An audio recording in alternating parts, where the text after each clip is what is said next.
Paper 50. The Planetary Princes. While belonging to the order of Lananandek's sons, the planetary princes are so specialized in service that they are commonly regarded as a distinct group.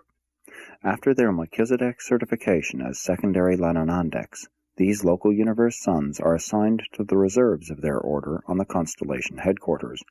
From here they are assigned to various duties by the system sovereign, and eventually commissioned as planetary princes and sent forth to rule the evolving inhabited worlds. The signal for a system sovereign to act in the matter of assigning a ruler to a given planet is the reception of a request from the life carriers for the dispatch of an administrative head to function on this planet whereon they have established life and developed intelligent evolutionary beings. All planets which are inhabited by evolutionary mortal creatures have assigned to them a planetary ruler of this order of sonship.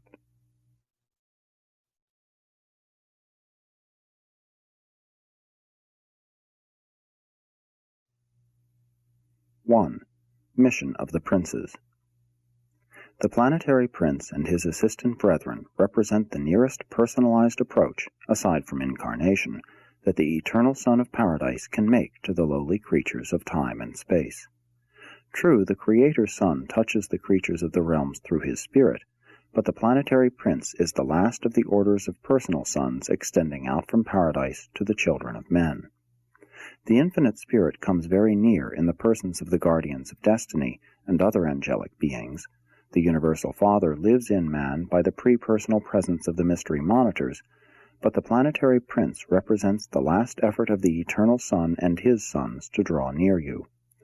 On a newly inhabited world, the planetary prince is the sole representative of complete divinity, springing from the Creator Son, the offspring of the universal Father and the eternal Son, and the divine minister, the universe daughter of the infinite Spirit.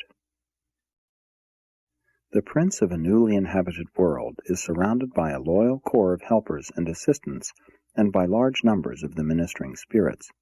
But the directing corps of such new worlds must be of the lower orders of the administrators of a system in order to be innately sympathetic with and understanding of the planetary problems and difficulties.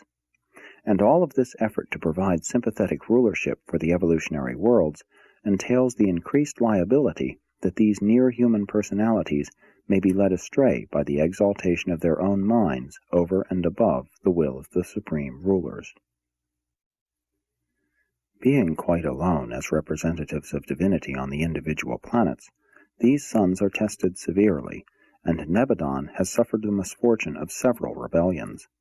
In the creation of the system sovereigns and the planetary princes, there occurs the personalization of a concept that has been getting farther and farther away from the universal Father and the eternal Son, and there is an increasing danger of losing the sense of proportion as to one's self-importance, and a greater likelihood of failure to keep a proper grasp of the values and relationships of the numerous orders of divine beings and their gradations of authority. That the Father is not personally present in the local universe also imposes a certain test of faith and loyalty on all these sons. But not often do these world princes fail in their missions of organizing and administering the inhabited spheres, and their success greatly facilitates the subsequent missions of the material sons, who come to engraft the higher forms of creature life on the primitive men of the worlds. Their rule also does much to prepare the planets for the paradise sons of God, who subsequently come to judge the worlds and to inaugurate successive dispensations.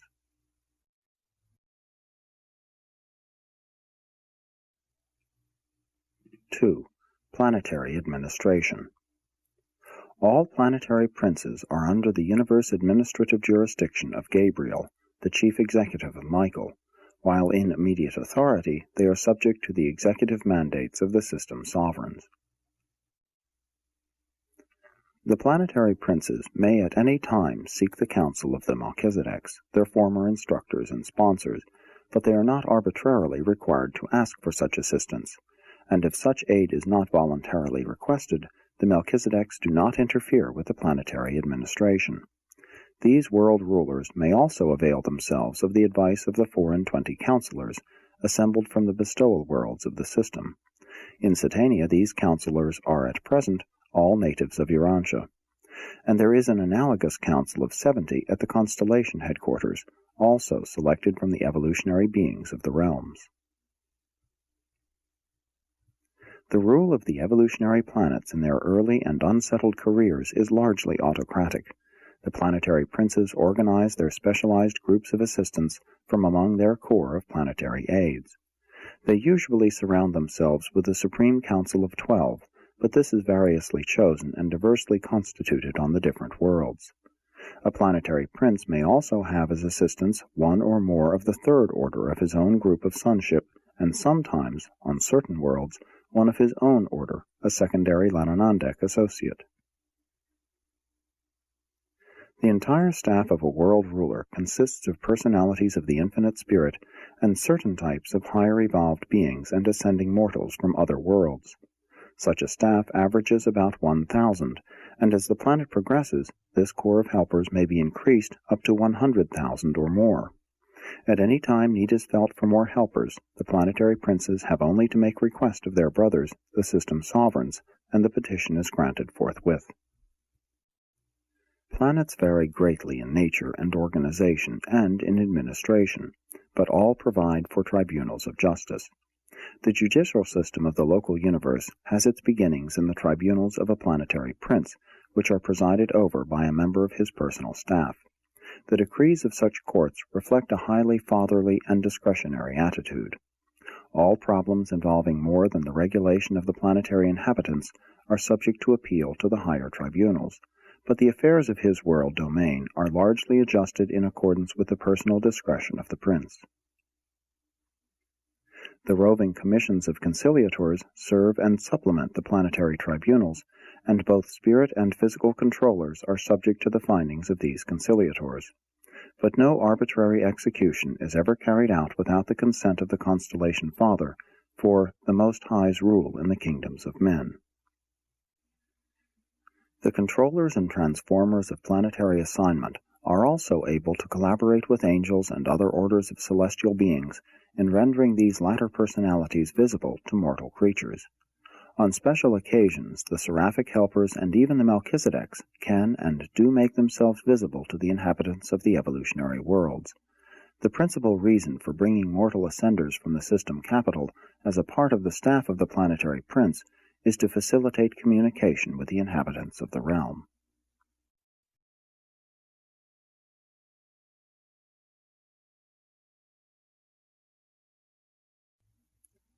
(3) The Prince's Corporeal Staff. On going to a young world, a planetary prince usually takes with him a group of volunteer ascending beings from the local system headquarters.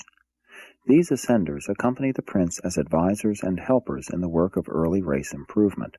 This corps of material helpers constitutes the connecting link between the prince and the world races. The Urantia prince, Caligastia, had a corps of 100 such helpers. Such volunteer assistants are citizens of a system capital, and none of them have fused with their indwelling adjusters. The status of the adjusters of such volunteer servers remains as of the residential standing on the system headquarters, while these Morantia progressors temporarily revert to a former material state. The life carriers, the architects of form, provide such volunteers with new physical bodies, which they occupy for the periods of their planetary sojourn. These personality forms, while exempt from the ordinary diseases of the realms, are, like the early Morantia bodies, subject to certain accidents of a mechanical nature. The prince's corporeal staff are usually removed from the planet in connection with the next adjudication at the time of the second sun's arrival on the sphere. Before leaving, they customarily assign their various duties to their mutual offspring and to certain superior native volunteers. On those worlds where these helpers of the prince have been permitted to mate with the superior groups of the native races, such offspring usually succeed them. These assistants to the planetary prince seldom mate with the world races, but they do always mate among themselves. Two classes of beings result from these unions, the primary type of midway creatures and certain high types of material beings who remain attached to the prince's staff after their parents have been removed from the planet at the time of the arrival of Adam and Eve. These children do not mate with the mortal races, except in certain emergencies, and then only by direction of the planetary prince. In such an event, their children, the grandchildren of the corporeal staff, are in status as of the superior races of their day and generation. All the offspring of these semi-material assistants of the planetary prince are adjuster indwelt. At the end of the prince's dispensation, when the time comes for this reversion staff to be returned to the system headquarters for the resumption of the paradise career, these ascenders present themselves to the life carriers for the purpose of yielding up their material bodies.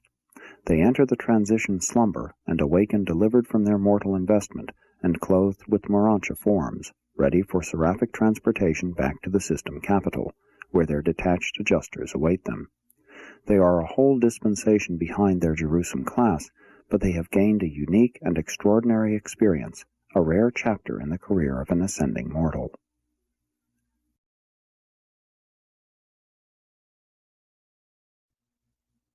(4) The planetary headquarters and schools.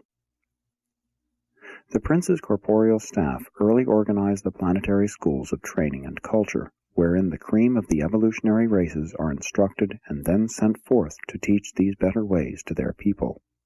These schools of the prince are located at the material headquarters of the planet. Much of the physical work connected with the establishment of this headquarters city is performed by the corporeal staff. Such headquarters cities, or settlements of the early times of the planetary prince, are very different from what a Urantia mortal might imagine. They are, in comparison with later ages, simple, being characterized by mineral embellishment and by relatively advanced material construction.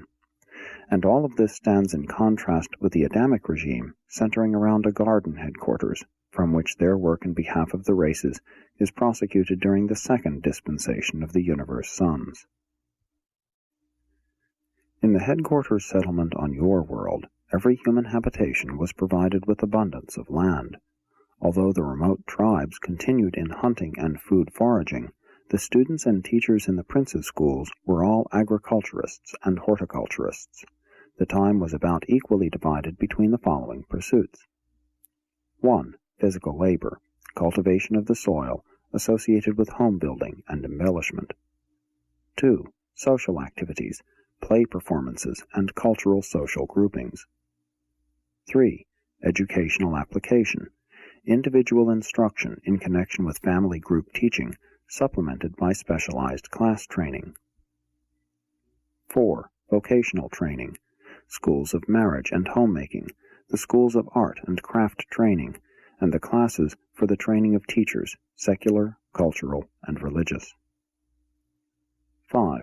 Spiritual culture, the teacher brotherhood, the enlightenment of childhood and youth groups, and the training of adopted native children as missionaries to their people.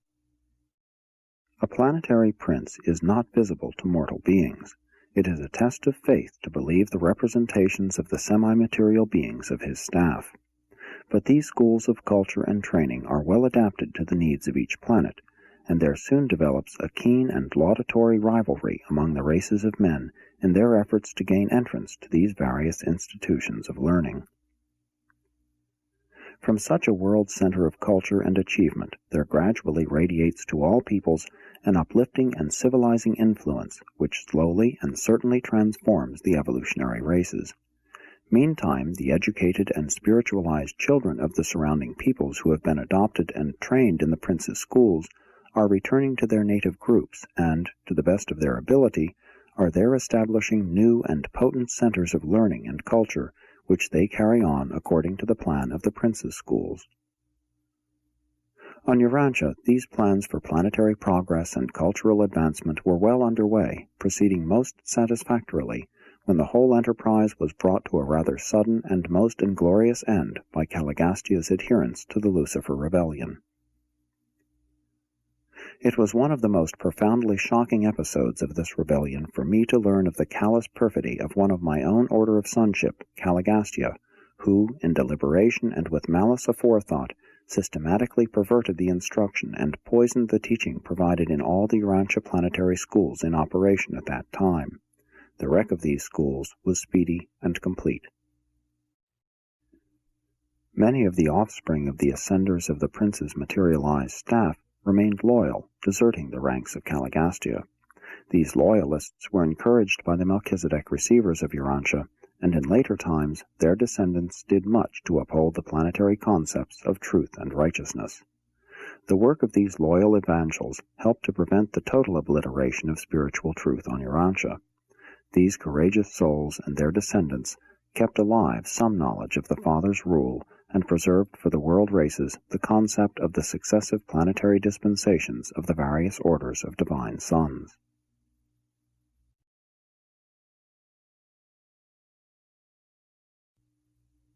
(5) Progressive civilization. The loyal princes of the inhabited worlds are permanently attached to the planets of their original assignment. Paradise sons and their dispensations may come and go, but a successful planetary prince continues on as the ruler of his realm. His work is quite independent of the missions of the higher sons, being designed to foster the development of planetary civilization. The progress of civilization is hardly alike on any two planets. The details of the unfoldment of mortal evolution are very different on numerous dissimilar worlds. Notwithstanding these many diversifications of planetary development along physical, intellectual, and social lines, all evolutionary spheres progress in certain well-defined directions. Under the benign rule of a planetary prince, augmented by the material sons and punctuated by the periodic missions of the paradise sons, the mortal races on an average world of time and space will successively pass through the following 7 developmental epochs. 1. The nutrition epoch.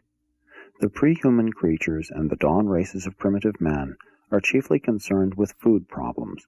These evolving beings spend their waking hours either in seeking food or in fighting, offensively or defensively. The food quest is paramount in the minds of these early ancestors of subsequent civilization. 2. The security age. Just as soon as the primitive hunter can spare any time from the search for food, he turns this leisure to augmenting his security. More and more attention is devoted to the technique of war. Homes are fortified, and the clans are solidified by mutual fear and by the inculcation of hate for foreign groups. Self-preservation is a pursuit which always follows self-maintenance. 3. The material comfort era. After food problems have been partially solved and some degree of security has been attained, the additional leisure is utilized to promote personal comfort. Luxury vies with necessity in occupying the center of the stage of human activities. Such an age is all too often characterized by tyranny, intolerance, gluttony, and drunkenness. The weaker elements of the races incline toward excesses and brutality. Gradually, these pleasure-seeking weaklings are subjugated by the more strong and truth-loving elements of the advancing civilization. 4. The quest for knowledge and wisdom. Food, security, pleasure, and leisure provide the foundation for the development of culture and the spread of knowledge. The effort to execute knowledge results in wisdom, and when a culture has learned how to profit and improve by experience, civilization has really arrived. Food, security, and material comfort still dominate society, but many forward-looking individuals are hungering for knowledge and thirsting for wisdom. Every child is provided an opportunity to learn by doing. Education is the watchword of these ages. 5. The epoch of philosophy and brotherhood. When mortals learn to think and begin to profit by experience, they become philosophical. They start out to reason within themselves and to exercise discriminative judgment. The society of this age becomes ethical, and the mortals of such an era are truly becoming moral beings. Wise moral beings are capable of establishing human brotherhood on such a progressing world. Ethical and moral beings can learn how to live in accordance with the Golden Rule. 6. The age of spiritual striving. When evolving mortals have passed through the physical, intellectual, and social stages of development, sooner or later they attain those levels of personal insight which impel them to seek for spiritual satisfactions and cosmic understandings. Religion is completing the ascent from the emotional domains of fear and superstition to the high levels of cosmic wisdom and personal spiritual experience. Education aspires to the attainment of meanings, and culture grasps at cosmic relationships and true values. Such evolving mortals are genuinely cultured, truly educated, and exquisitely God-knowing. 7. The Era of Light and Life. This is the flowering of the successive ages of physical security, intellectual expansion, social culture, and spiritual achievement. These human accomplishments are now blended, associated, and coordinated in cosmic unity and unselfish service. Within the limitations of finite nature and material endowments, there are no bounds set upon the possibilities of evolutionary attainment by the advancing generations who successively live upon these supernal and settled worlds of time and space. After serving their spheres through successive dispensations of world history and the progressing epochs of planetary progress, the planetary princes are elevated to the position of planetary sovereigns upon the inauguration of the Era of Light and Life.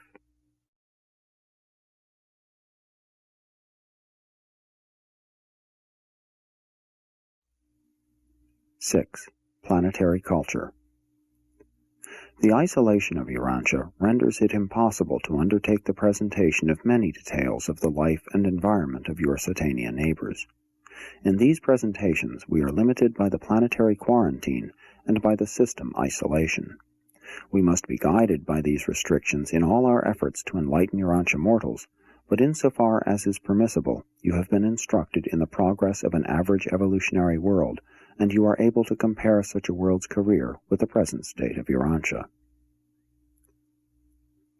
The development of civilization on Urantia has not differed so greatly from that of other worlds which have sustained the misfortune of spiritual isolation, but when compared with the loyal worlds of the universe, your planet seems most confused and greatly retarded in all phases of intellectual progress and spiritual attainment.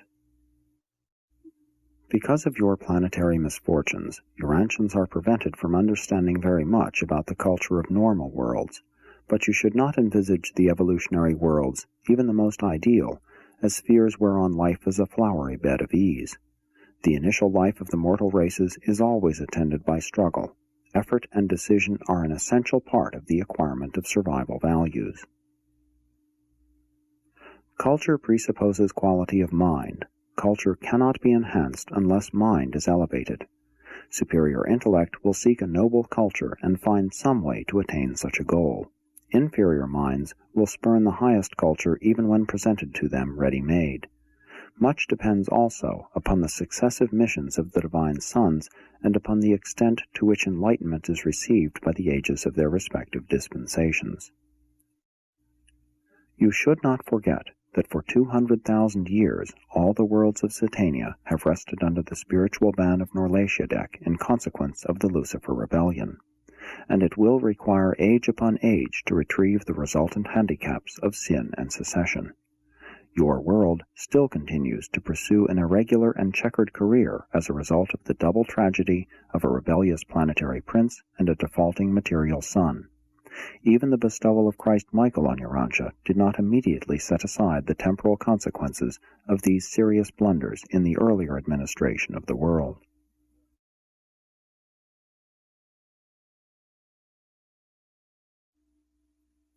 (7) The Rewards of Isolation. On first thought, it might appear that Urantia and its associated isolated worlds are most unfortunate in being deprived of the beneficent presence and influence of such superhuman personalities as a planetary prince and a material son and daughter.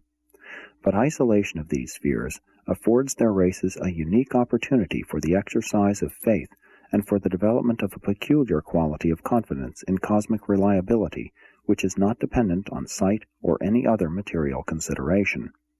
It may turn out, eventually, that mortal creatures hailing from the worlds quarantined in consequence of rebellion are extremely fortunate.